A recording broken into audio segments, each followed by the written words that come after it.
2013 সাল বেগম খালেদা জিয়া ঠিক এই জায়গায় বক্তব্য দেওয়ার জন্য এসেছিলেন। আমিও এখানে এসেছিলাম, আপনাদের কাতারে ছিলাম। এখানে দেখি চেয়ার নিয়ে মারামারি শুরু করে দিয়েছিল তৎকালীন ছাত্রদল যুবদল। ওই সময় বুঝেছিলাম এরা হাসিনাকে ফেলাইতে পারবে না। তখন আমরা ইনশাআল্লাহ পুরো বাংলাদেশে গুছানোর কাজ আরম্ভ করি। 17 বছর লেগেছে, সকল দল মিলে ফ্যাসিবাদী সরকারকে বাংলাদেশ থেকে বিতাড়ন করেছে।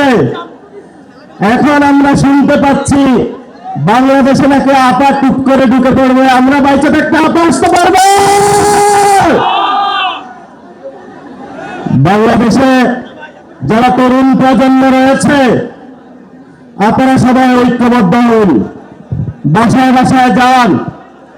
যে জায়গায় গ্যাস নাই, যে জায়গায় বিদ্যুৎ নাই, এলাকাবাসীকে ঐক্যবদ্ধ করে রাস্তায় নেমে পড়ুন। সরকার বলছে ভারত থেকে ডিজেল নিয়ে আসবে, তেল নিয়ে আসবে, ভারত আবার ইরান থেকে নিয়ে আসে।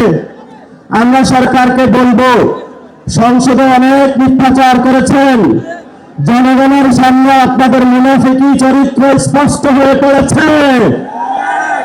এখন হলো যদি আমাদের টান দেওয়ার সুযোগ এসেছে।